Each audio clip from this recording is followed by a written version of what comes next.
안녕하세요, 여러분. 소울 스토리타임에 오신 걸 환영합니다.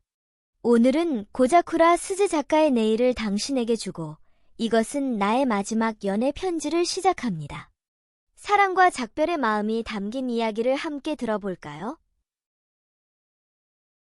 제4장. 눈물 젖은 달빛.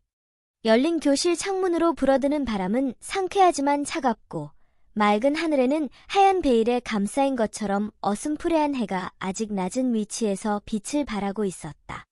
11월인데도 겨울인가 착각할 만큼 쌀쌀해 오늘 아침에는 도무지 이불 속에서 빠져나올 수가 없었다. 나는 수업 시작 직전에 등교하는 일이 좀처럼 없지만 오늘만큼은 시간이 빠듯했다. 결과적으로 늦지는 않았지만 하마터면 지각할 뻔했다. 어제는 결국 같은 방향으로 가는 스기우라와 함께 전철을 타고 가다가 내가 먼저 내렸다. 나는 집에 도착하자마자 메모장을 꺼내 사토에게 답장을 썼다. 난 아에하라와 편지를 주고받는 게 제일 재미있어. 지금까지 살면서 제일이라는 말에 어느 정도의 온도로 답장해야 좋을지 몰라서 한참을 고민하다가 몇 번이나 고쳐 쓴 끝에 드디어 답장을 완성했다. 실은 나 좋아하는 사람이 있었는데 걔는 내 단짝이랑 사귀고 있어. 학교를 좋아하지 않는 이유 중에 그게 큰 비중을 차지하는지도 몰라. 하지만 지금은 사토와 편지를 주고받는 게 학교에 다니는 재미야. 나는 자리에 앉아 가방을 무릎 위에 올리고 들키지 않도록 가방 속에서 편지를 다시 꺼내 읽었다. 이 내용으로 답장을 보내도 후회하지 않을지 몇 번이나 확인했다. 그리고 1교시와 2교시 사이에 쉬는 시간인 지금 도서실에 가기로 결심했다. 사토가 이걸 언제 볼지는 모르지만 아무래도 빨리 보내고 싶었다. 무엇보다 내 곁에 계속 놓아두고 싶지 않았다. 내용이 내용이니만큼 오늘 수업이 다 끝날 때까지 기분이 싱숭생숭할 테고 사토의 답장은 빨라도 내일에야 온다. 아무리 짧아도 하루 넘게 편지를 책 사이에 끼워놓고 기다려야 한다는 게 심적으로 힘들었다. 오전 중에 편지를 끼우고 만약 오늘 밤과 후에 바로 답장을 준다면 기다리느라 생각이 많아져 밤잠 못 이룰 걱정은 없다. 그 가능성에 매달리고 싶었다. 나는 쪽지 한 장만 들고 자리에서 벌떡 일어섰다. 고백한 경험은 없지만 고백의 답변을 기다리는 시간이 이렇지 않을까. 뭐라고 답장할지 걱정돼서 아무 일도 손에 잡히지 않을 그 시간을 최대한 줄이고 싶다. 다시 한번 말하지만 나는 고백한 적이 없으며 애당초 이건 고백도 뭣도 아니지만 아마 기분은 다르지 않을 것이다. 미즈키, 어디가? 그때 리스가 갑자기 말을 걸었다. 나는 놀라서 반사적으로 편지를 등 뒤에 숨겼다. 화장실에 갔다 오려고. 그럼 나도 갈까? 사실 미즈키에게 좀 확인하고 싶은 소문이 있었는데. 나 급해서 혼자 다녀올게. 자, 잠깐만. 리스가 따라오면 곤란하다. 나는 조급한 마음에 리스의 말을 막고 교실을 뛰쳐나와 복도로 나갔다. 너무 막무가내로 떼어내서 리스가 토라지지는 않을까? 일말의 불안을 느끼면서도 편지를 보내기 위해 서둘러 도서실로 향했다. 복도에서 마주치는 학생들이 전부 나를 힐끔힐끔 보는 것만 같아서 어쩐지 찜찜했다. 기분 탓이겠지만 묘하게 가슴속이 어수선하다. 스기우라가 어제 그랬다. 걔는 분명 너한테 호감이 있다는 뜻이라고. 나는 그 말을 믿는다. 그렇기에 좋아하는 사람이 있었다는 사실과 그게 이루어질 수 없는 짝사랑이었다는 내용을 답장에 쓴 것이다. 만약 사토가 그저 인간적인 측면에서 나를 궁금해한다면 그 이야기에 별 흥미가 없겠지만 내게는 결국 마지막 한 문장에 다다르기 위한 전제였기에 이상해 보이지 않았다. 편지에 쓴 내용은 거짓이나 꾸밈이 없는 내 본심이었다. 1교시와 2교시의 사이 쉬는 시간이라 그런지 도서실에는 아무도 없어 마치 세상에 나 홀로 남겨진 것 같았다. 어떤 의미에서 으스스한 공간이었다. 쉬는 시간은 10분밖에 안 되므로 평소보다 빨리 마음을 서가해서 꺼내 페이지를 넘겼다. 적당한 곳에 얼른 편지를 끼우려고 했을 때였다. 부스럭. 어느 페이지에서 손이 멈췄다. 책을 쥔 양손이 서서히 떨리고 머릿속이 새하얘졌다. 거기에는 편지 한 장이 끼워져 있었다. 이제 아이하라와 편지를 주고받을 수 없어. 사카모토 료마는 암살당한 걸로 유명한데 실은 료마가 암살당할 것을 예상하지 않았겠느냐는 이야기도 있어. 그 증거로 누나인 오토메에게 보낸 편지에는 평소 수업을 열심히 듣는 국사 시간이지만 지금은 아무 말도 귀에 들어오지 않았다. 칠판 앞에 선 선생님의 목소리가 수백 미터는 떨어져 있는 것처럼 아득하게 들렸다. 진정하자. 뭔가 사정이 있을 것이다. 아니라면 사토가 이유도 밝히지 않고 그런 편지를 남길 리 없다.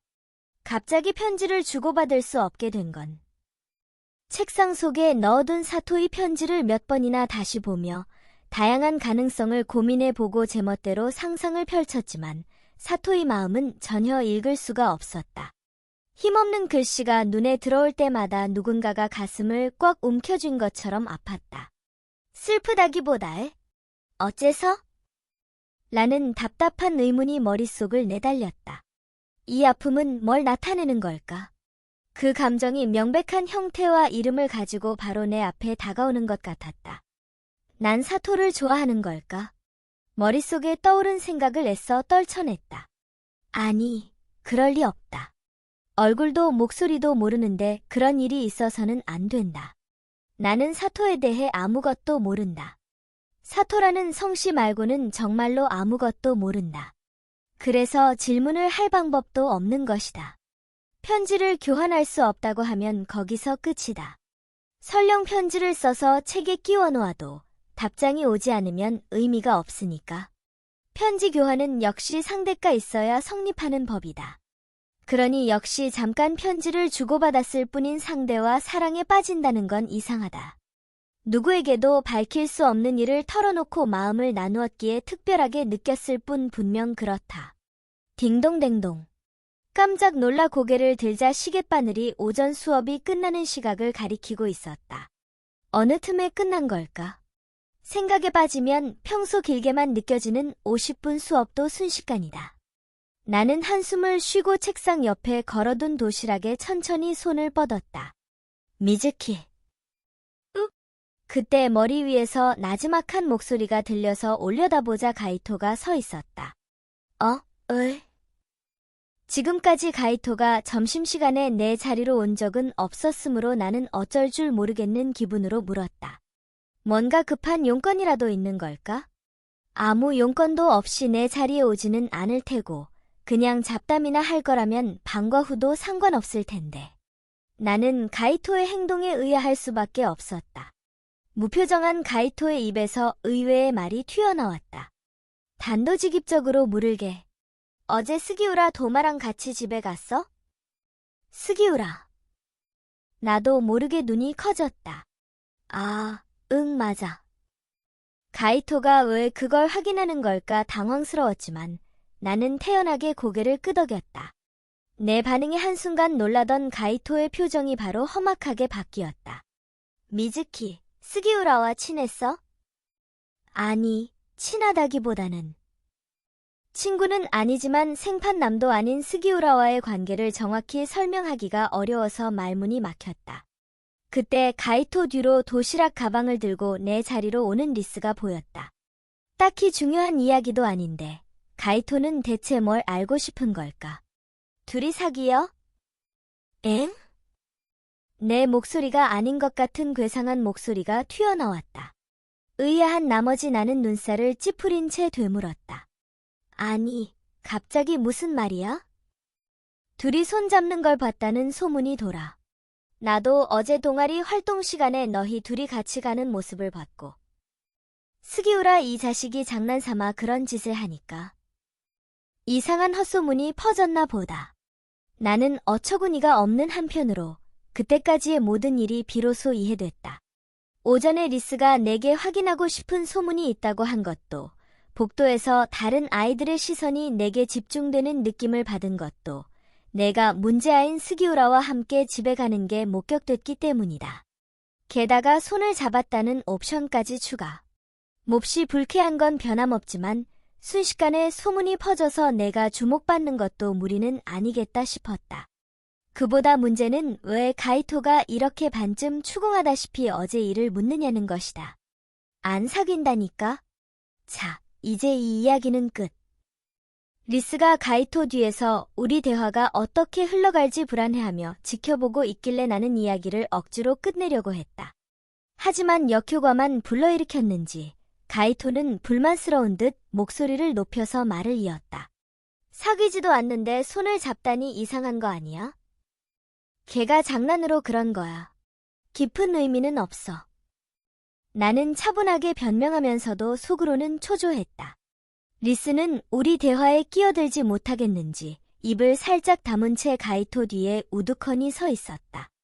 가이토는 안 보이겠지만 내 눈에는 리스의 표정이 훤히 보였으므로 빨리 이 쓸데없는 이야기를 그만두고 싶다는 생각이 강해졌다.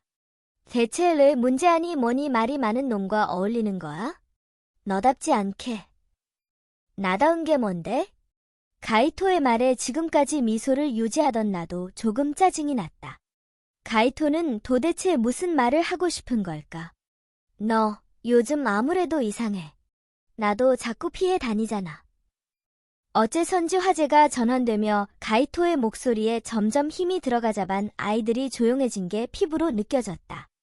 좁은 교실에서 사귀지도 않는 남녀가 말다툼을 하니까 귀를 기울이는 것도 당연하다. 정말이지 이쯤 하자 싶었다. 피하는 거 아니야. 그보다 빨리 점심 먹어야. 아무튼 스기우라와는 가까이 하지 마. 장난으로 손을 잡다니. 장난에도 정도가 있지. 망할 새끼. 내가 어떻게든 분위기를 수습하려고 부드럽게 말해도 가이토는 화를 낼 뿐이었다. 아, 제발 그만해. 가이토가 나를 생각해서 충고하는 건 잘 알겠지만 더는 리스 앞에서 이런 이야기를 하고 싶지 않았다. 우리 이야기를 듣고 있던 주변 아이들 사이에서 뭐야, 무슨 난리야? 이치노세랑 아이하라는 무슨 사이야? 라는 목소리가 들려와서 더 조바심이 났다. 스기우라가 소문처럼 무서운 사람은 아니니까 걱정 안 해도 괜찮아. 그래봤자 스기우라가 문제아인 건 변함없어.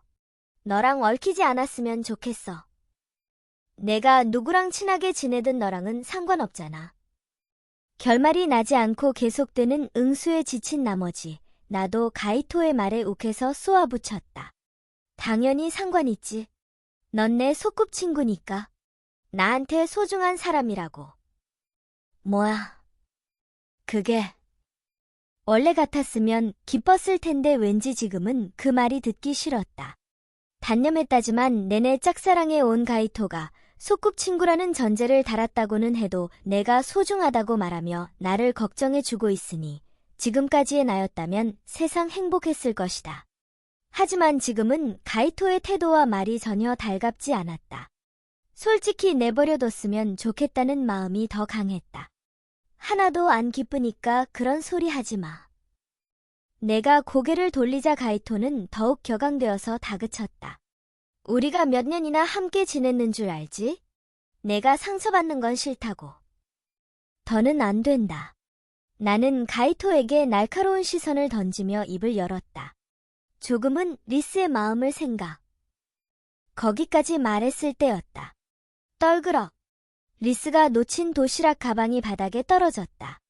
플라스틱 도시락통이 깨지는 소리가 나자 나는 물론이고 반 아이들의 시선이 집중됐다.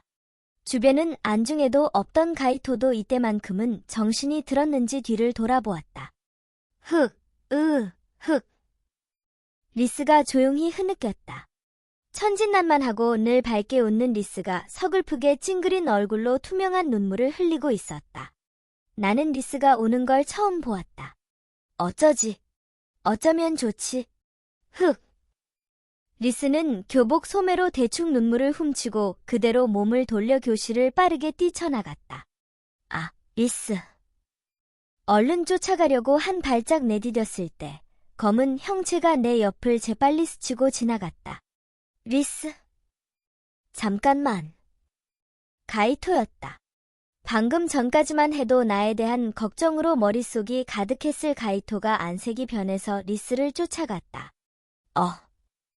나도 모르게 멈춰 서서 교실을 뛰쳐나간 리스와 쫓아가는 가이토의 뒷모습을 바라보는 게 고작이었다. 그 자리에 남겨진 건 리스가 떨어뜨린 도시락과 나뿐이었다. 팽팽하던 끈이 뚝 끊어진 것처럼 조용했던 교실이 다시 소란스러워졌고 이 상황을 지켜보던 반 아이들이 멋대로 떠들어댔다. 와씨 삼각관계였어? 아니면 설마 이치노세가 양다리 걸친 건가? 리짱이 너무 가엾어. 미즈키짱이랑 단짝이잖아. 실은 둘이 사이가 안 좋나? 아, 여자들은 무서워.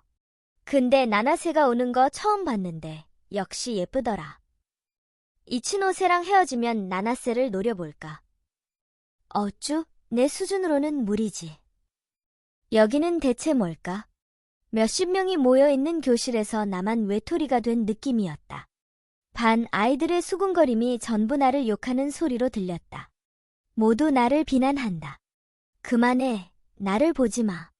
눈을 감고 양손으로 귀를 꽉 막아도 환청인지 현실인지 분명치 않은 반 아이들의 목소리가 계속 메아리쳐서 머리가 옥신옥신 아팠다.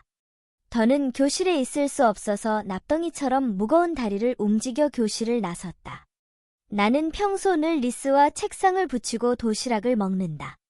이대로 교실에 있은들 주변의 시선을 견디며 혼자 도시락을 먹기는 너무나 괴로울 것이다. 내 의지와 상관없이 다리가 무의식 중에 도서실로 향했다. 도서실이라면 마음을 진정시킬 수 있으리라는 확신이 있었던 것이다. 도중에 빈 교실 앞을 지나가다 남녀의 목소리를 들었다. 그러니까 정말로 미안해. 미즈키는 좋은 애고 가이토가 걱정하는 것도 이해는 해. 하지만 가이토가 질투하는 것 같은 기분이 들어서. 가이토와 리스다. 리스를 쫓아간 가이토가 빈 교실로 데려와서 이야기를 하자고 한 것이리라. 불도 켜지 않고 칠판 앞에 마주선 두 사람의 모습은 침침한 가운데서도 정말로 그림 같았다. 마침 조금 열려있던 문 앞에서 나는 움직일 수 없었다. 나와 직접 관련된 이야기라 아무래도 신경이 쓰였다. 나는 문 뒤에 몸을 숨기고 고개만 내밀어 빈 교실을 훔쳐보았다. 실은 미즈키를 좋아하는 게 아닌가 싶을 때도 있었고. 그렇다면 분명하게 말해줘.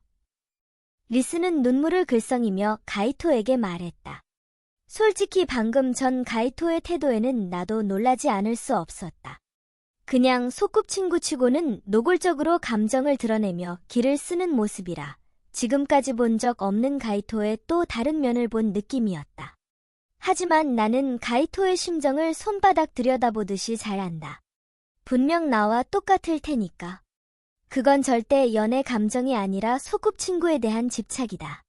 어린 시절부터 알고 지냈기에 모르는 부분이 늘어나면 초조와 불안을 느끼고 상대의 변화를 받아들이지 못한다. 나와 가이토는 서로에게 그런 존재다. 걔는 그냥 소꿉친구야. 가이토가 딱 잘라 말했다. 하지만 그렇게 보이지 않. 미즈키는 옛날부터 얌전하고 반듯했고 남자애들이랑 가깝게 지낸 적도 별로 없었어. 그래서 문제아로 유명한 녀석과 손을 잡고 다녔다는 소문에 너무 놀라서 어떻게 된 거냐고 캐물은 거야. 머리를 식히고 나니 미즈키에게도 미안한 짓을 했다 싶네. 걔도 언제까지나 어릴 적 모습 그대로는 아닐 테니까. 가이토는 리스밖에 보이지 않는 듯한 눈으로 말을 이었다. 내가 좋아하는 건 리스 너뿐이야. 내 마음은 영원히 변하지 않아. 응, 나도. 가이토가 리스에게 한 발짝 다가가더니 팔을 벌리고 흐느껴 오는 리스를 끌어당겼다. 가이토의 품에 뛰어든 리스는 얼마나 많이 좋아하는지 증명이라도 하겠다는 듯 가이토를 꼭 끌어안았다. 내가 지금 뭘 보고 있는 걸까? 의도치 않게 솟아오른 눈물이 조용히 뺨에서 턱을 타고 흐르다 복도에 떨어졌다. 가이토는 결국 나를 소꿉친구로밖에 여기지 않았고 울면서 교실을 뛰쳐나간 리스를 바로 쫓아갔다. 두 사람의 관계는 원래대로 회복됐거나 지금까지보다 더 깊어졌다. 뭐야, 이게. 내 입장은? 남은 나는 어떻게 되는데? 꼭 끌어안은 두 사람을 보자 심한 통증이 가슴을 덮쳤다. 숨쉬기가 힘들어도 내게 손을 뻗어줄 사람은 아무도 없다. 미즈키에게 사과해야겠네. 아, 그렇지. 아쉬운 듯 천천히 몸을 뗀 두 사람은 가까이에서 서로를 바라보며 그렇게 말했다. 정말이지 비참하다. 눈물 때문에 두 사람의 모습이 점점 흐려졌고 내 마음은 이미 한계에 다다랐다. 소매자락으로 눈물을 쓱 닦고 그 자리를 떠났다. 듣지 말 걸 그랬다. 보지 말 걸 그랬다. 그런 후회가 밀려와서 또 눈물이 넘쳐 흘렀지만 이제 닦을 기력도 없어서 그냥 눈물을 뚝뚝 흘리며 복도를 걸었다. 이게 무슨 눈물인지 나도 모르겠다.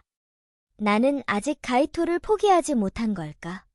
그래서 가이토가 의미심장한 태도를 보이다가 결국 손바닥 뒤집듯이 다시 리스를 선택해서 충격받은 걸까? 절대로 아니다.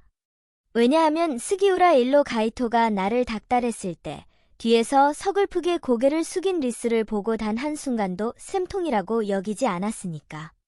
아무리 내가 가이토를 좋아했더라도 리스에게 상처를 주거나 리스를 끌어내리면서까지 가이토가 나를 돌아봐 주기를 바란 적은 지금까지 한 번도 없었다. 내게 그토록 독한 마음과 영악한 머리가 있었다면 처음부터 어떤 행동에 나섰을 것이다. 결국 나는 가이토를 짝사랑하고 리스를 질투하면서도 리스를 잃을까봐 무서워서 아무것도 하지 못하는 사람이었다. 모르겠다. 내 일인데 내 마음을 나도 잘 모르겠다. 사토, 나는 어쩌면 좋을까? 가르쳐줘. 하지만 이제 사토에게는 기댈 수 없어. 혼자 중얼거린 말은 바로 조용한 복도에 흩어져 사라졌고 가슴에는 공허감만 남았다. 사토와 마음을 나눌 수 없다는 걸 실감할 때마다 깨닫는다. 그동안 사토가 나를 얼마나 많이 도와주고 기운을 북돋아 주었는지를. 오후 수업이 시작되기 직전이었다. 나는 하는 수 없이 도서실에 가기를 그만두고 교실로 돌아갔다. 2호선 문이 닫힙니다. 조심하시기 바랍니다. 전철 안내방송과 함께 푸쉬 소리를 내며 문이 닫히려 하자 학생과 회사원이 숨을 헐떡이며 황급히 문틈으로 뛰어들었다. 차창 너머 진한 남색과 담홍색 하늘의 석양의 구름이 겹쳐 해질녘의 황혼이 더욱 돋보였다. 전철 승객은 친구와 즐겁게 이야기를 나누는 사람, 피곤한지 자는 사람, 우울한 표정으로 스마트폰을 만지작거리는 사람 등등 각양각색으로 저마다 오늘 하루를 어떻게 보냈는지가 훤히 보이는 듯했다. 물론 나의 하루는 요 며칠 중에서도 특히 정신적으로 힘들었다. 아무것도 할 기분이 들지 않아 앉아서 흘러가는 풍경만 바라보았다. 그날 가이토는 나를 과보호하듯 걱정해서 미안하다고, 리스는 갑자기 울음을 터뜨려서 미안하다고 각각 사과했지만 내 마음은 밝아지지 않았다. 결국 사과는 말로써 끝이다. 리스도 가이토도 반 아이들도 모두 나를 두고 가버렸다. 나를 봐주는 사람이라고는 하나도 없는 것 같아서 누구를 믿고 누구에게 마음을 열면 좋을지 통 알 수 없었다. 그때 갑자기 위에서 목소리가 들려서 슬쩍 고개를 들자 전철 손잡이를 붙잡고 선 남학생이 나를 보고 있었다. 갈색이 도는 머리는 곱슬거리고 긴 속눈썹이 안 그래도 큰 눈을 더욱 강조했다. 입꼬리가 올라간 작은 입술과 뽀얀 피부가 귀여워서 중성적인 인상을 줬다. 누굴까? 처음 보는 얼굴이고 우리 학교 교복도 아니다. 분명 옆 동네에 있는 사립 남학교 교복이다. 아이하라 미즈키, 맞죠? 그게... 나는 말문이 막혔다. 내 이름을 알고 있어서 깜짝 놀랐다. 나는 그를 방금 처음 봤는데 어째서 그는 나를 알고 있을까? 모르는 사람이 갑자기 말을 거는 건 전철로 통학하면서 처음 겪는 일이라 심장이 멎을 만큼 놀랐다. 나는 머리도 몸도 얼어붙어서 아무 말 못하고 눈만 깜박거렸다. 괜찮아요. 어쩐지 기운이 없어 보여서. 그가 당황한 내게 결정타라도 날리듯이 친근하게 덧붙여서 놀람은 한순간 공포로 변했다. 누구? 세요. 어떻게 제 이름을? 바짝 마른 목구멍에서 겨우 쥐어짠 목소리는 혼잡한 전철의 소음에 약간 지워질 만큼 작았다. 하지만 그는 알아들었는지 부침성 있는 웃음을 띠고 말했다. 사토 야마토라고 해. 실은 늘 그쪽과 같은 전철을 타는데 역시 몰랐구나. 사토. 나는 그 성씨에 날카롭게 반응했다. 이런 우연이 있을까? 평소 같은 전철을 타고 다니는 여학생이 기운 없어 보인다는 이유로 말을 건 사람의 성이 사토라니. 공포는 어느새 옅어지고 사토라는 이름이 불러온 애절한 예감만 가슴을 깊이 후벼 팠다. 아, 믿을 수 없는 일이 일어났다. 이번 역은 하나사카역입니다. 갑작스러운 만남에 심장이 너무 두근거려서 잠자코 사토 야마토만 바라보던 나는 전철 안내방송과 문이 열리는 소리에 정신을 차렸다. 느닷없이 말 걸어서 미안해. 그럼 안녕. 아, 어떻게 내 이름을? 내가 재빨리 꺼낸 질문은 사람들이 하차하는 소리에 묻혔고 사토 야마토도 어느새 시야에서 사라졌다. 문이 닫히고 천천히 출발한 전철은 서서히 역에서 멀어졌다. 후. 꿈인지 현실인지 모르겠다. 나는 가슴에 손을 대고 진정하려 애썼지만 귓속까지 울리는 심장 소리는 그치지 않았다. 사토 야마토라. 나는 그의 성과 이름을 속으로 되뇌어 보았다. 나는 말도 안 된다고 생각하면서도 사토와 편지를 교환하는 동안 그가 우리 학교 학생이 아닐 수도 있지 않을까 라는 가능성을 완전히 버리지 못했었다. 보통은 다른 학교 학생은 우리 학교 도서실에 들어갈 수 없지만 뭔가 좋은 방법이나 조력자가 있었다면. 아니, 괜히 상상력을 발휘하지 말자. 지금까지도 사토라는 성씨에 과잉 반응하다가 완전히 틀린 추리를 했다. 내 주변에 있는 사토 성씨의 남자라고 해서 나와 편지 교환을 하는 사토라고 단번에 결론 내리는 건 좋지 않음을 배웠다. 다만 사토 야마토가 그 사토가 아니라고 해도 같은 전철을 타는 것이 고작인 내 존재를 신경 쓰고 있었던 것은 사실이다.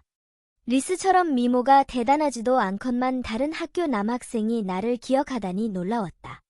사토 야마토는 어디서 내 이름을 알았을까? 그로부터 몇 주가 지났다.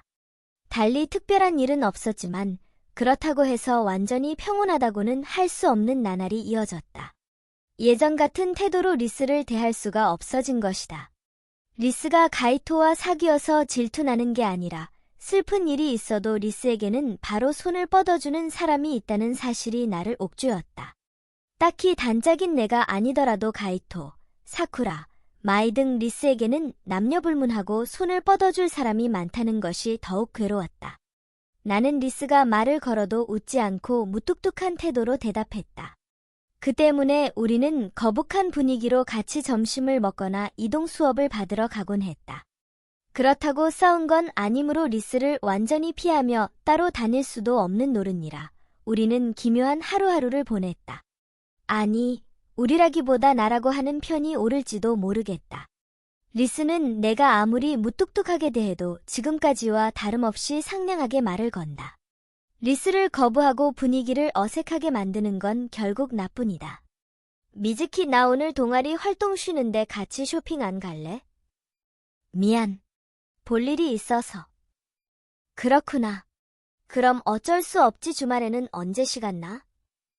방과 후 매일같이 내 자리로 오는 리스가 스마트폰의 일정 앱을 열며 밝게 물었다. 안 그래도 학교에서 같이 있기가 거북한데 주말까지 이 상태로 지내면 견딜 수 없을 것 같아서 나는 자연스레 거짓말을 했다. 리스는 부러울 만큼 배짱이 있다. 내가 피한다는 걸 모르지는 않겠지만 내가 거리를 두어도 기죽지 않고 과감하게 다가오는 것만 봐도 배짱이 두둑하다. 당분간은 안 될 것 같아. 에이, 그렇게 바빠? 동아리 활동도 안 하면서 대체 무슨 볼 일이 그렇게 많아? 별 뜻 없이 뱉은 말이었겠지만 나는 신경에 거슬렸다. 학교와 집만 오가니 한가할 텐데 라는 말로 들려서 나는 곧장 가시 돋친 말투로 받아쳤다. 내가 뭘 하든 무슨 상관인데? 너한테 내 일을 일일이 다 보고해야 해? 그렇게 무섭게 말할 것 없잖아. 내가 선물한 스트랩이 망가져서 달고 다니질 않길래 새로 사러 같이 가고 싶었을 뿐인데. 리스는 쓴웃음을 지으며 말끝을 흐렸다. 왜? 또 내 취향을 강요하려고? 내 생일에 준 그 스트랩도 결국 내가 가지고 싶었던 걸 사면서 같이 샀을 뿐이잖아. 그런 소리 마. 미즈키한테 어울리겠다 싶어서 고른 거야. 선물 줬을 때도 기뻐했잖아. 그때는 그렇게 반응할 수밖에 없었어. 나 스스로 심하다고 생각하면서도 멈출 수 없는 악담에 리스는 구슬프게 고개를 숙이고 치뜬 눈으로 바라보며 말했다. 요즘 미즈키, 나한테 좀 차갑네. 무슨 일 있어? 내가 차가워진 게 자기 때문은 아니라고 생각하는 그 태평함에 더욱 화가 났다. 지금의 나로서는 무슨 말을 들어도 좋게 받아들일 수가 없었다. 리스는 좋겠어. 늘 재미있는 일이 넘치고 고생도 안 하고 웃기만 해도 다들 편 들어주니까. 옆에 있는 내 기분은 생각해 본 적도 없지? 미즈키. 할 말을 잃은 리스는 눈도 한 번 깜박이지 않고 내 눈을 바라보았다. 어차피 나는 리스를 돋보이게 하는 시녀 역할에 불과하잖아. 이제는 그런 취급에도 익숙해졌어. 리스는 나를 이해해 볼 생각 없이 해실해실 웃고만 있어도 다들 좋아해주니까 참 편하겠다. 시녀라고 생각한 적 없어. 미즈키도 나 몰래 뭔가 숨기고 있잖아. 리스가 당장이라도 울음을 터뜨릴 것 같은 표정으로 소리쳤다. 분명 사토와 편지를 교환한 일을 가리키는 거겠지. 리스가 편지 교환에 대해 참견하지 않았으면 해서 혼자 도망치듯 도서실에 가거나 편지를 숨기곤 했다. 어째선지 나와 사토만의 비밀로 하고 싶었기 때문이다. 숨기긴. 너한테는 말할 수 없을 뿐이야. 나를 전혀 못 믿는다는 뜻이야. 나는 미즈키를 내내 제일 친한 친구라고 생각했는데. 이제 그런 건 상관없어. 내가 낮은 목소리로 대꾸하며 리스를 외면했을 때 옆에서 야하고 목소리가 들렸다. 미즈키-짱, 말이 너무 심한 거 아니야? 시선을 돌리자 집에 가려던 사쿠라가 나를 노려보고 있었다. 옆에 있던 마이도 날카로운 눈빛을 던졌다. 방금 들었는데 아무리 그래도 리짱한테 너무 심한 거 아니야? 남의 기분도 좀 생각해. 미즈키-짱, 너 리짱한테만 유독 툭툭거릴 때가 있더라. 이츠노세나 다른 남자애들 앞에서는 안 그러면서. 왜? 스기우라하고도 친한 모양이던데. 두 사람은 마침내 나에 대한 표면적인 배려를 집어치우고 본심을 드러냈다. 내가 침만 꿀꺽 삼키고 아무 대꾸도 못하자 리스가 아까의 구슬픈 표정은 어디로 갔는지 난처한 듯 웃으며 말했다. 미즈키는 엄청 상냥해. 내가 푼숫기가 넘쳐서 가끔 세게 지적할 때도 있지만 얘는 이 지경에서도 나를 두둔하는 걸까? 아니다. 리스에게 상처 주는 말을 잔뜩 했는데 리스가 진심으로 내 편을 들어줄 리 없다. 리스의 말은 전부 나를 동정하고 연민하는 마음에서 비롯된 것이고 착한 모습을 보이면 사쿠라와 마이가 더욱 자신을 보호해줄 거라는 사실을 의식적으로든 본능적으로든 알고 있을 것이다. 그렇게 착한 척하는 것도 전부터 마음에 안 들었어. 억누르고 있던 마음의 덮개가 벗겨지자 내 안에 비굴하고 추악하고 편협한 부분이 넘쳐 흘렀다. 이런 식으로 심한 말을 퍼붓고 싶지는 않았건만 내 의지와는 상관없이 리스의 마음을 너덜너덜하게 만들 말이 차례차례 튀어나왔다. 뭐라고? 얘 진짜 최악이네. 리짱, 이딴 애랑 친하게 지낼 것 없어. 미즈키짱이 이렇게까지 성격이 별로인 줄 몰랐어. 외면도 내면도 리짱이 아까워. 사쿠라와 마이가 귀신처럼 무서운 얼굴로 나를 비난했다. 두 사람이 그렇게 나오는 것도 당연하지만 지금의 내게는 전혀 와닿지 않아. 나는 그저 침묵을 지키는 리스만 쳐다보았다. 리짱, 가자. 마이가 리스의 팔을 확 잡아당겼다. 리스는 질질 끌려가다시피 두 사람과 함께 교실을 나섰다. 그러면서도 마지막에 나를 돌아보고 눈썹을 축 늘어뜨리며 뭔가 하고 싶은 말이 있는 듯한 표정을 지었다. 교실 문 밖으로 세 사람의 뒷모습이 사라지자 평소와 다름없는 복도가 펼쳐졌다. 나는 한동안 움직이지 못한 채 아득히 먼 곳을 바라보듯 복도에 시선을 주었다. 나는 유일한 친구를 잃어버린 걸까? 아니면 내내 리스를 싫어했던 걸까? 복잡하게 뒤엉킨 감정이 가슴을 옥죄었다. 사토, 나 이제 한계야. 어쩌면 좋을지 모르겠어. 기어드는 목소리로 중얼거리고 겨우 내디딘 발이 어느덧 나를 도서실로 이끌었다. 이제 사토가 도서실에 없다는 걸 알면서도 상관없다 싶었다. 오랜만에 들른 도서실은 예전과 전혀 다를 바 없어서 왠지 안심됐다. 방과 후 도서실에 오는 사람은 대개 같은 사람이고 나처럼 자신만의 지정석에 앉음으로 자연스레 친밀감이 든다. 이제 마음을 펼쳐도 편지가 없을 거라 생각하면서도 신락 같은 희망을 품고 책을 꺼냈다. 하지만 역시 편지는 없었고 마음은 별다를 것 없이 평범한 문고본으로 되돌아갔다. 괴로웠다. 나는 심장이 찢기는 듯한 고통을 애써 의식 밖으로 몰아내고 창가 자리에 앉아 메모장과 펜을 꺼냈다. 답장이 오지 않는다는 건 잘 안다. 그래도 상관없다. 쓰라린 속내를 어딘가에 토해내지 않으면 마음이 진뭉개져 죽을 것 같았고 설령 답장이 오지 않더라도 사토가 언제 어디선가 또 내 편지를 읽어줄 것 같은 기분이 들었다. 나 단짝한테 심한 말을 했어. 이제 원래 사이로 못 돌아갈지도 몰라. 이런 내가 싫어서 사라지고 싶을 지경이야. 어쩌면 좋을지 모르겠어. 사토, 도와줘. 예전 같으면 곰곰이 생각하면서 썼겠지만 지금은 마음 가는 대로 마구 써나갔다. 어차피 사토는 보지도 않을 텐데 자기 만족을 위해 쓴들 뭐라고 할 사람도 없다. 마음이 무너질까봐 필사적으로 억누르고 있던 눈물이 쪽지에 떨어져 작은 얼룩이 생겼다. 요즘 울기만 하는 내게 진저리 치며 비처럼 똑똑 떨어지는 눈물을 닦았다. 사토, 도와줘. 내 비통한 외침은 문자가 되어 사라질 뿐 사토는 이제 날 도와줄 수 없다. 날 구해줄 사람은 아무도 없다. 견딜 수 없는 고독함에 눈물이 멈추지 않아 나는 소리를 내지 않으려 애쓰며 계속 울었다.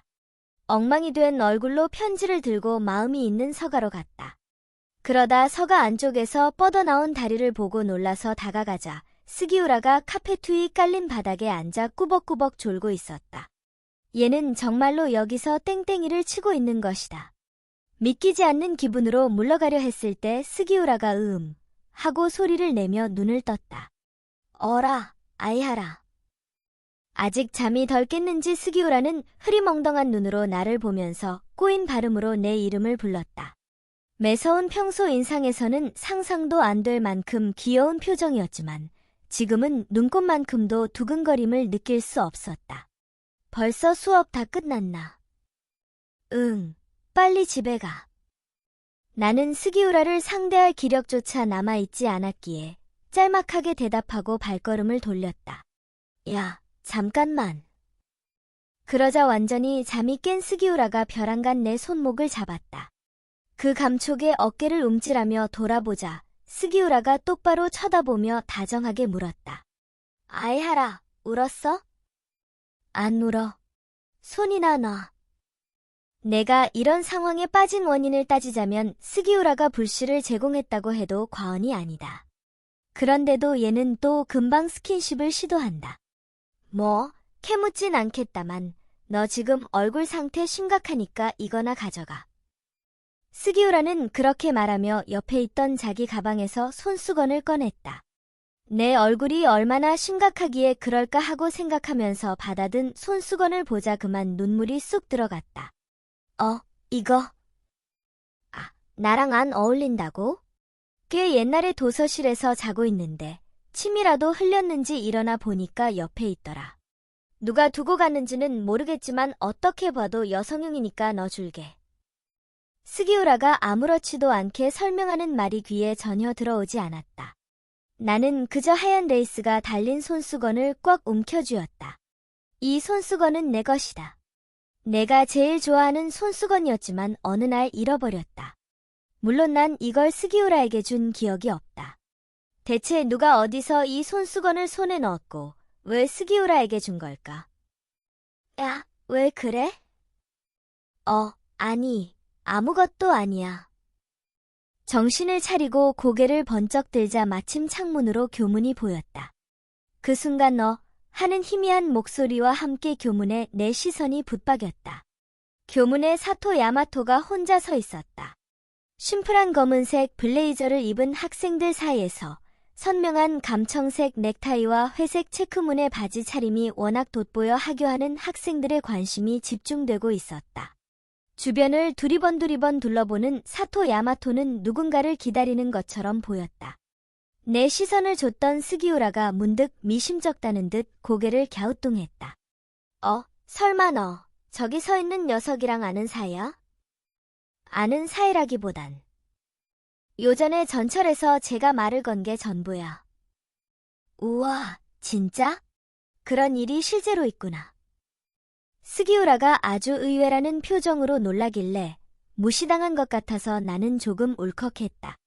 그렇게 예쁘지 않아도 남자가 말을 거는 경험 정도는 한 번쯤 하거든? 그게 아니라 조심하라는 거지. 누군지도 모르는 사람은 위험하잖아. 학교까지 찾아오는 것 좀 봐. 네, 알겠습니다. 이만 갈게. 손수건. 고마워. 내가 막무가내로 대충 이야기를 끝내자 스기우라는 어이없다는 듯 어깨를 으쓱했다. 나는 걱정해주는 스기우라에게 괜스레 등을 돌리고 무심하게 마음의 편지를 끼운 뒤 도서실을 뒤로 했다. 사토는 분명 답장을 하지 않을 테니 언젠가 다시 도서실에 가서 마음을 펼쳤을 때 아까 쓴 편지가 허무하게 남아있는 걸 보게 되겠지. 무슨 말이든 좋으니 사토가 한마디 해주길 바랐다. 냉정하게 말해. 그냥 아픔을 토로할 뿐이라면 누구에게 어떤 형태로 하든 상관없다. 하지만 그래서는 의미가 없었다.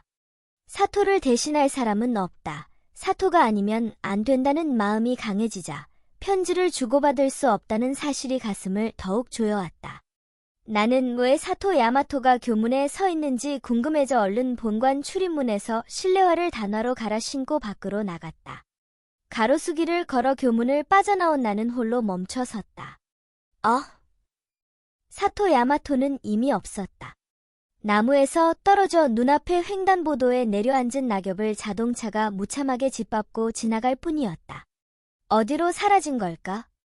허무하게 금방 사라져 버리는 것이 다다를 수 없는 사토 같아서 서글프기도 했고 초조함에 가슴속이 어수선하기도 했다. 그로부터 일주일간 교실에서 나를 받아주는 사람은 아무도 없었다. 리스는 사쿠라와 마이를 비롯한 반 여자애들에게 보호받듯 하루를 보냈고 나는 늘 내 자리에서 방과 후가 되기만을 기다렸다.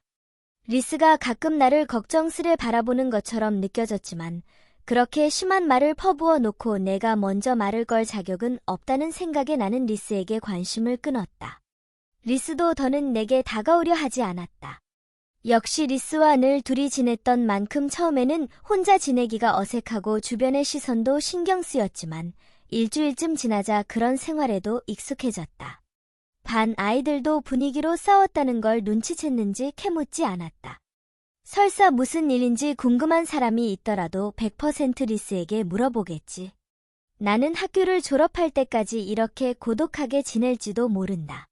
이제 아무래도 상관없다고 자포자기했기 때문인지 앞으로 약 1년 남짓만 이 좁고 폐쇄적인 공간에서의 생활을 참으면 그만이라고 몇 번이나 나 자신을 타이르며 현실 도피를 했다. 금요일 밤. 우울한 평일이 끝나고 마침내 휴일이 찾아와 평소보다 기분이 좋았다. 책상 앞에 앉아 공부하다가 집중력이 떨어져서 문득 창밖으로 시선을 돌렸다. 아직 커튼을 치지 않은 2층 방에서 보이는 밤길과 별이 총총한 하늘을 무심코 빤히 바라보았다. 예쁘다. 내 마음은 마치 해가 비치지 않는 밤 같다고 생각했는데 지금 밤하늘을 올려다보고 있으니 그렇지 않다는 걸 깨달았다. 설령 캄캄한 밤이라도 황금색 보름달과 총총한 별들이 빛나고 있으니 칠흑처럼 어둡게 그늘진 내 마음과는 전혀 다르다. 밤의 빛조차도 내게는 눈부셔서 그 빛이 정말로 부러웠다. 슬프지 않은데도 눈물이 뚝 떨어져서 나는 손가락을 뺨에 가져다 댔다. 젖은 손끝이 내가 애써 보지 않으려 했던 내 약한 부분을 보여주는 것 같아서 가슴이 저릿저릿 아팠다. 모르는 척했을 뿐 사실 나는 몹시 괴로운 걸까. 할 수만 있다면 시간을 되돌려서 리스에게 상처 주고 싶지 않다고 진심으로 후회하는 걸까. 사토에게 편지를 받고 싶다. 아무리 짧아도 좋으니까 사토와 대화를 나누고 싶다. 눈을 감고 조용히 눈물을 흘리며 생각에 잠기자 머릿속에 떠오른 리스의 웃는 얼굴이 지워지지 않았다. 띠리리, 띠리리. 그때 갑자기 스마트폰이 진동하며 벨소리가 났다. 전화가 오다니 웬일인가 싶어 화면을 확인하자 공중전화라는 글씨가 떠 있었다. 공중전화? 나는 눈이 휘둥그레졌지만 일부러 공중전화에서 전화를 걸었으니 뭔가 사정이 있을 것이라 예상하고 머뭇머뭇 통화 버튼을 눌렀다. 네. 여보세요? 상대가 아무 말도 없길래 찜찜한 기분에 전화를 끊으려고 스마트폰을 귀에서 뗐을 때였다. 아이하라, 맞아? 네? 귀에 스르르 스며들듯 부드러운 목소리가 내 이름을 불렀다. 나. 사토야. 너랑 도서실에서 편지를 주고받았던 사토. 그가 잠시 머뭇거리다 꺼낸 말에 나는 숨이 턱 막혔다.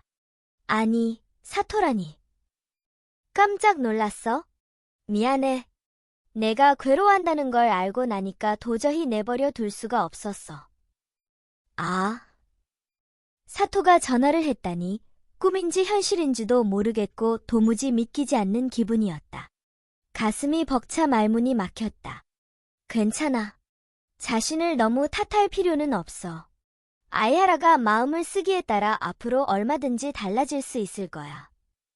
어린아이를 안심시키는 듯한 사토의 말투에 하고 싶은 말이 산더미처럼 많은데도 내 입에서는 하지만 이라는 기운 없는 한마디만 흘러나왔다. 마음을 있는 그대로 전할 자신이 없으면 편지로 전해도 상관없잖아. 나와 편지를 주고받을 때 숨김없이 솔직하게 마음을 말해줬던 것처럼.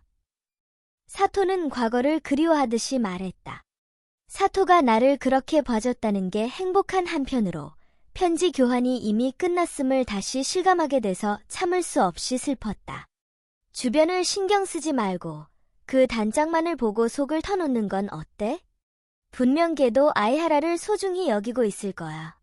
물론 난 늘 아이하라의 편이야. 여전히 사토와 통화를 한다는 게 실감나지 않는데도 사토의 말은 내 마음을 다정하게 감싸주었다. 기쁨과 슬픔이 뒤섞인 감정이 북받쳐 다시 눈물이 흘렀다. 사토, 고마워. 그런데 왜 이제 편지 교환은 못해? 이렇게 다정하게 나를 걱정해주면서 안타까움이 부풀어 올라 나는 어린애처럼 떼쓰듯 물었다. 미안해. 다음 주 월요일 마지막 편지를 보내려고. 그때 사실을 제대로 설명할게. 마지막 편지? 그 말이 내 심장을 꽉 움켜쥐었다. 묻고 싶은 것도, 알고 싶은 것도, 하고 싶은 말도 아직 많은데. 마지막이라니, 그런 건 싫다. 겨우 몇십 초의 통화로는 한참 모자라다. 내 전화번호는 어떻게 알았어? 또 하고 둔중한 부저음이 울리는가 싶더니 덧없이 전화가 끊겼다. 아, 끝났다. 어떻게 내 전화번호를 알았는지 물어보고 싶었는데 늦었다. 나는 스마트폰을 쥔 채 가만히 여운에 잠겼다.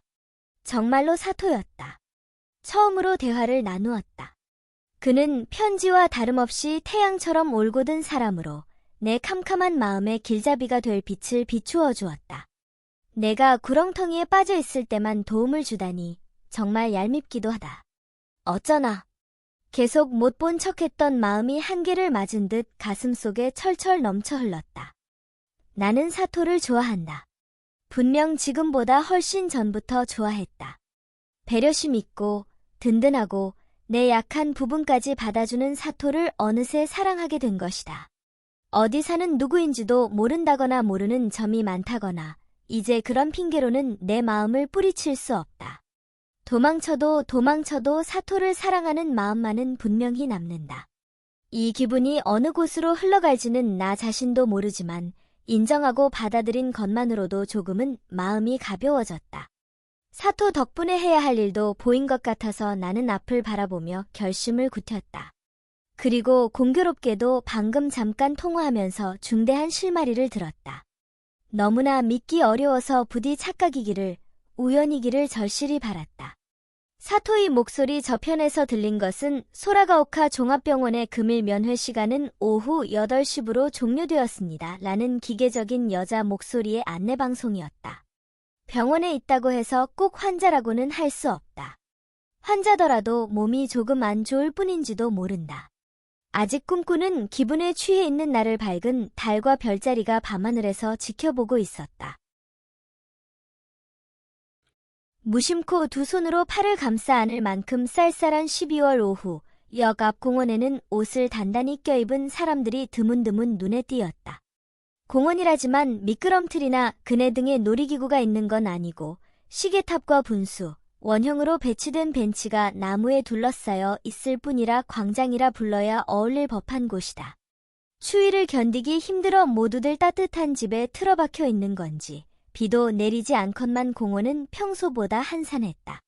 오후 2시, 나는 시계탑 앞에 서 있었다. 겨울바람 속에서 하얀 입김을 뿜어내며 동아리 활동을 마치고 돌아오고 있을 리스를 기다리는 중이었다. 사토가 느닷없이 전화한 금요일 밤, 나는 외면에 온 나의 연약함과 마주했고 이대로 리스와 멀어져 고독하게 지내기는 싫다는 마음을 인정했다. 용서받지 못하더라도 일단은 사과할 기회를 얻고 싶어서 리스에게 연락을 했다. 일요일 동아리 활동이 끝난 뒤라면 만날 수 있다기에 지금 이렇게 리스가 오기를 기다리는 중이다. 늦네. 스마트폰 잠금 화면에 표시된 시간은 오후 2시 4분. 리스가 늦어도 1시 반에는 도착할 거라고 했는데 약속 시간보다 30분도 넘게 지났다. 평소 덤벙대는 리스답게 시간을 착각한 걸까? 아니, 그럴 리 없다. 리스가 아무리 천진난만하고 해실해실 웃고 다닌다지만 연락도 없이 약속에 늦을 애는 아니다. 걱정된 나는 역 앞 공원에서 학교까지 걸어가 보기로 했다. 동아리 활동을 마치고 온다고 했으니 길이 엇갈리지는 않을 것이다. 싸늘하고 맑은 바람이 나무를 흔들자 마른 잎이 시끄럽게 버스럭거렸다. 나는 그 소리에 재촉받은 것처럼 걸음을 빨리 옮겼다. 으세요. 놓으시라고요. 이 목소리는 내 뒤에서 분수가 솟아올랐을 때 익숙한 목소리가 들려서 발을 멈췄다. 주변을 둘러보자 공원 밖 좁은 길에서 남녀가 밀치락달치락하고 있었다. 어떻게 나를 이상한 사람 취급해?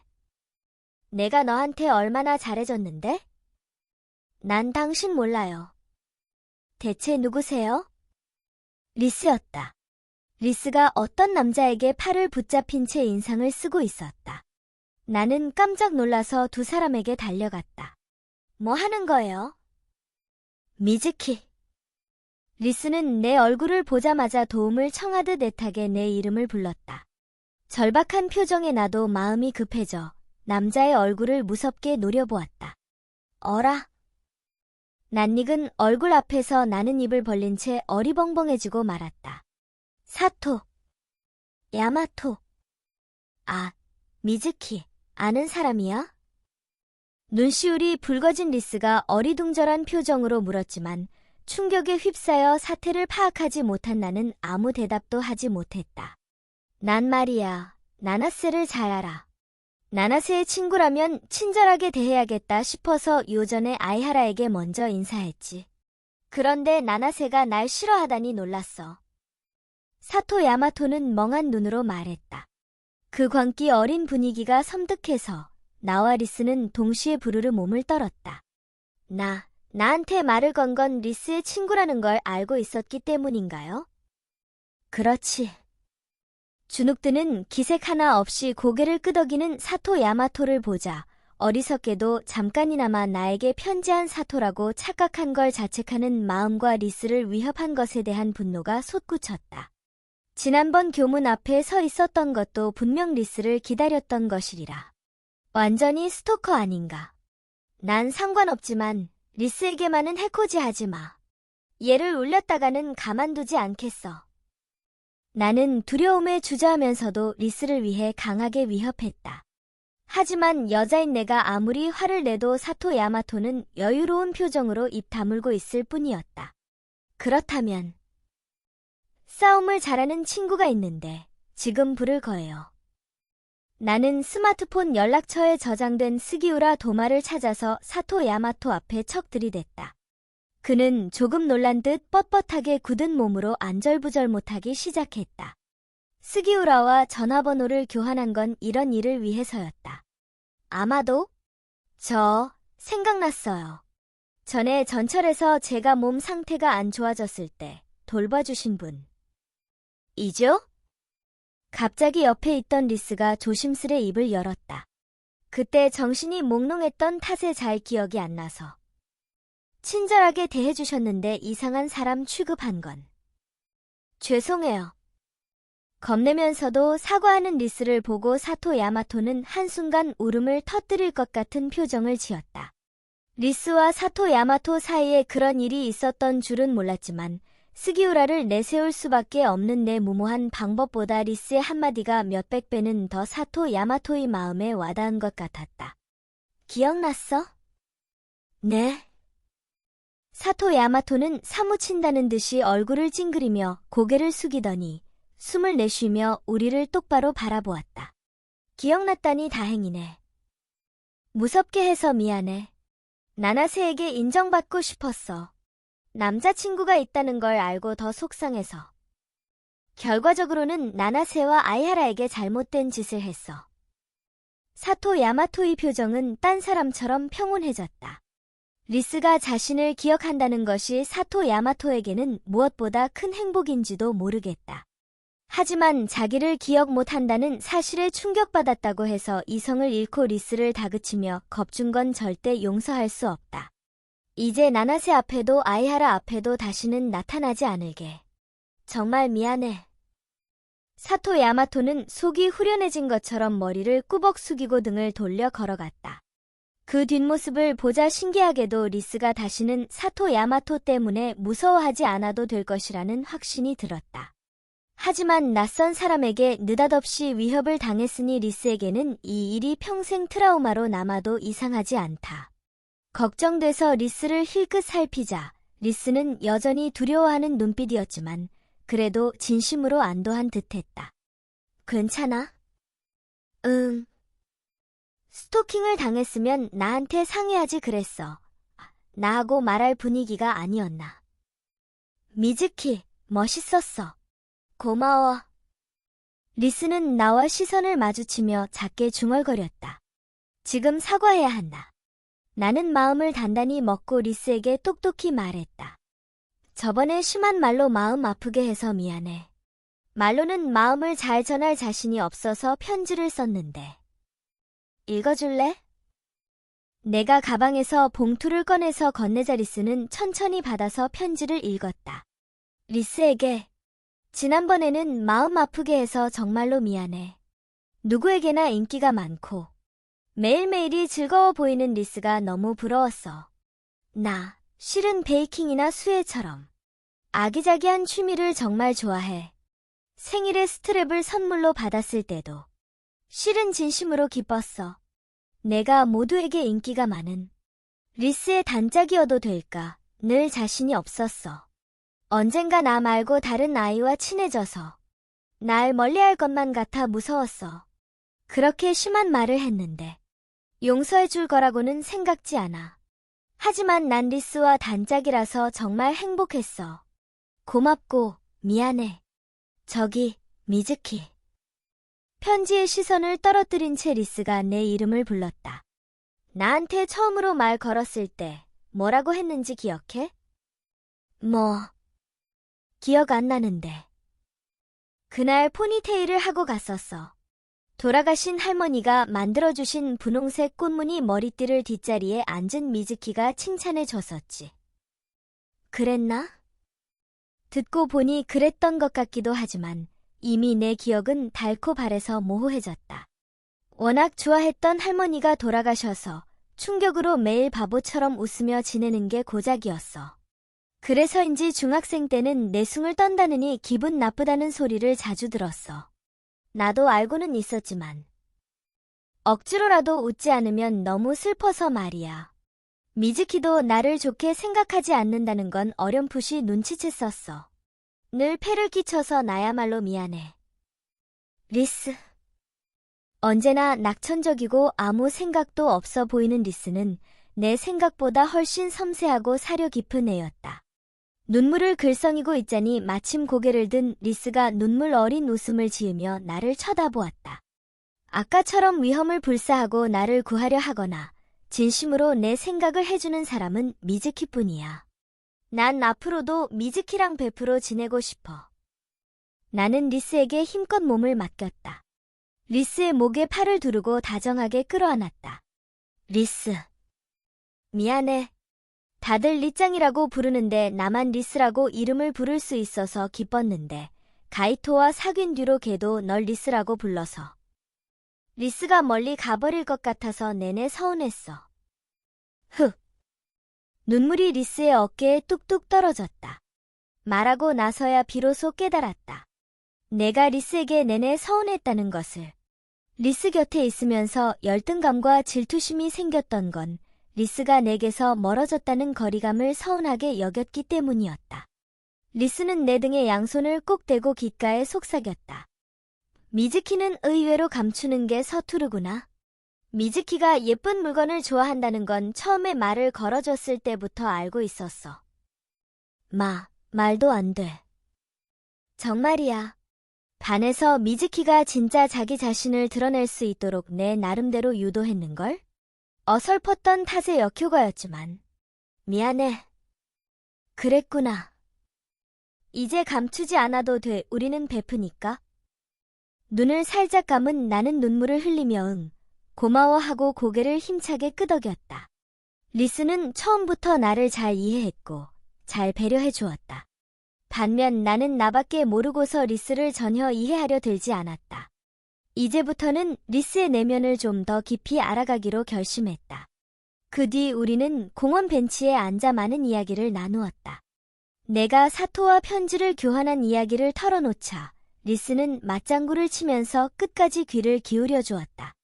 이야기를 마치자 리스는 사토가 미즈키의 구세주네 라고 웃으며 말했고 나는 확실히 그렇다고 고개를 끄덕이면서도 구세주라는 단어로는 어딘가 부족하다는 느낌을 받았다.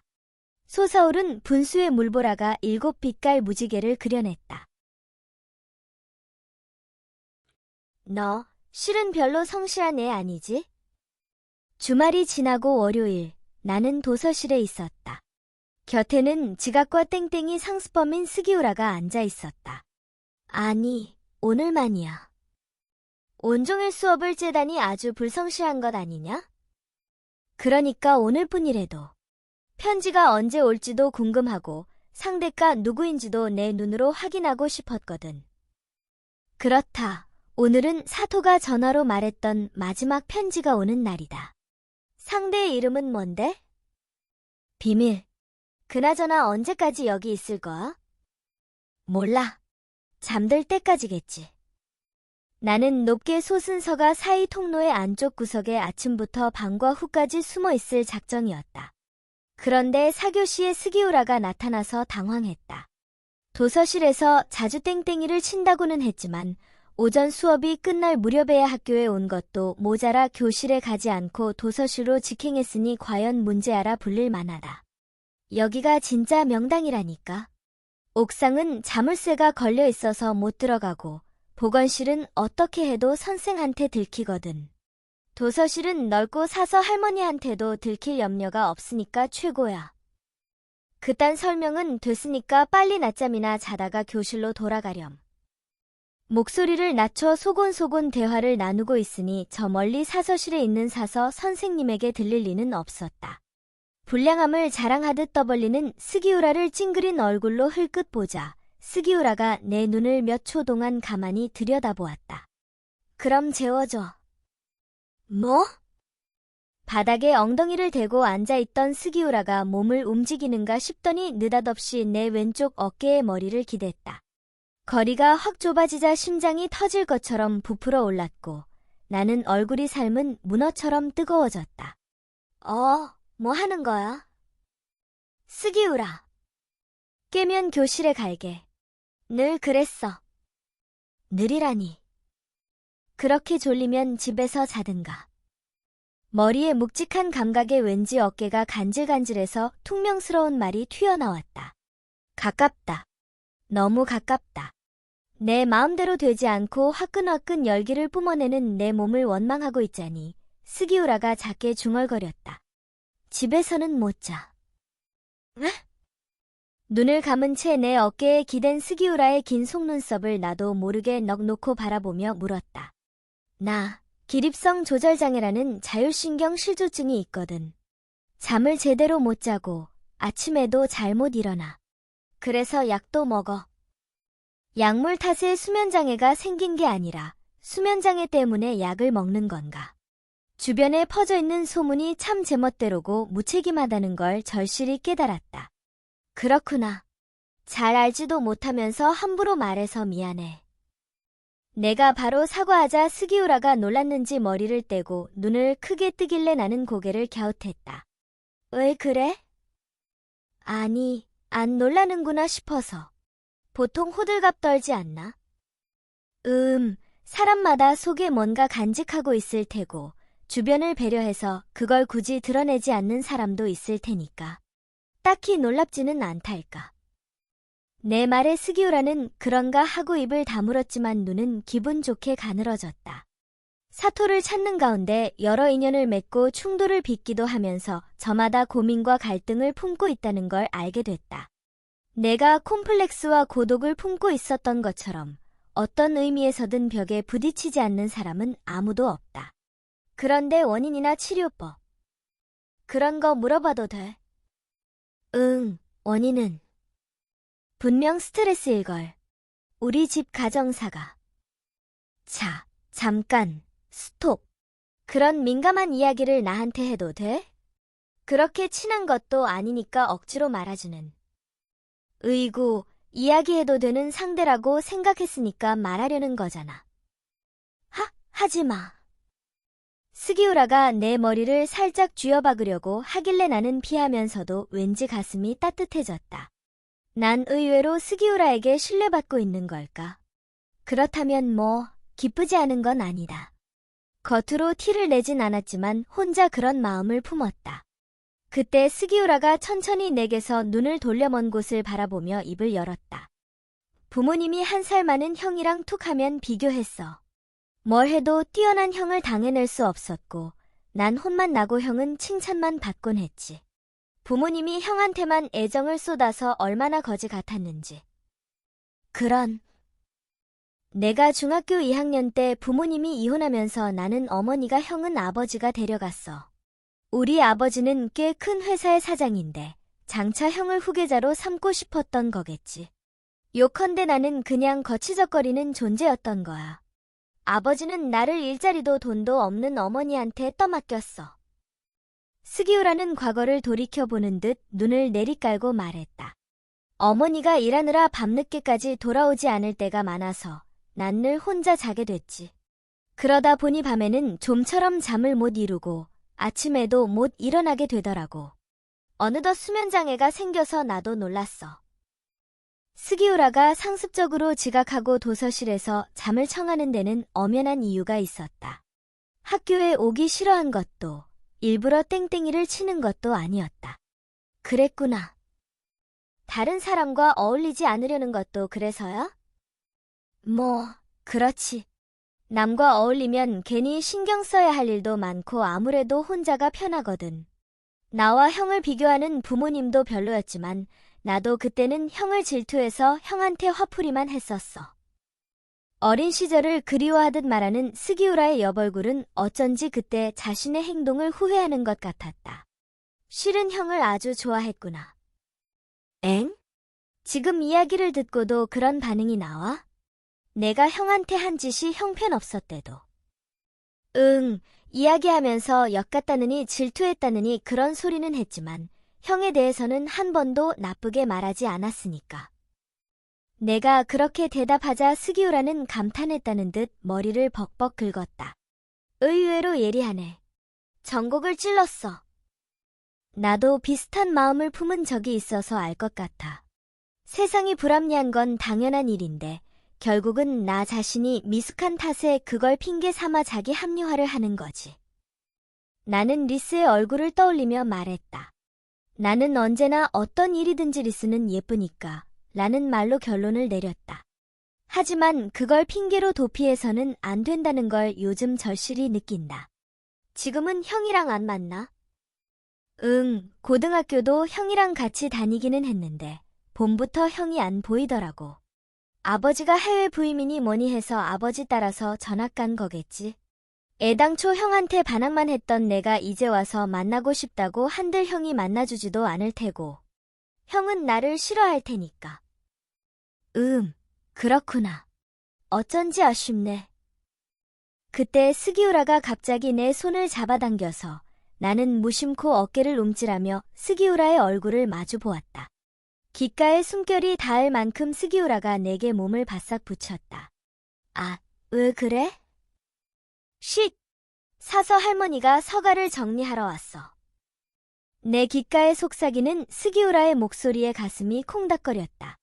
사서 선생님께 들켜서는 안 된다는 위기감이 더해져 심장이 점점 빨리 뛰었다. 각도상 우리가 있는 도서실 제일 안쪽에서 사서 선생님이 살짝 보이기는 했지만 다행히 사서 선생님은 서가 정리에 집중하고 있어서 우리가 있는 걸 알아차리지 못했다. 그보다도 스기우라의 조각 같은 얼굴이 워낙 가까워서 긴장되는 걸 견딜 수가 없었다. 저기, 너무 가까운데. 아, 미안. 말 나온 김에 이대로 좀 잘게. 할머니가 가까이 와서 안 되겠다 싶으면 깨워.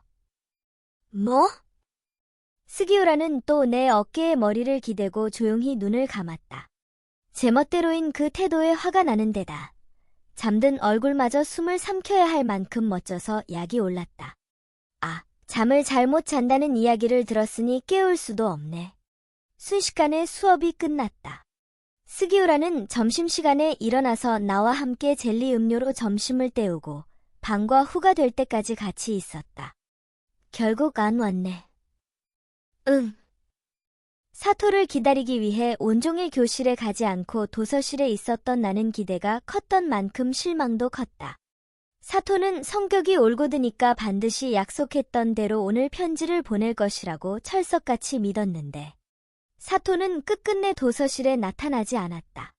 무슨 일이 있었는지는 모르겠지만 마지막 편지라니까 내용도 몹시 궁금하고 오늘 편지가 오지 않으면 언제 또 올지 모르니 아쉽기 짝이 없었다.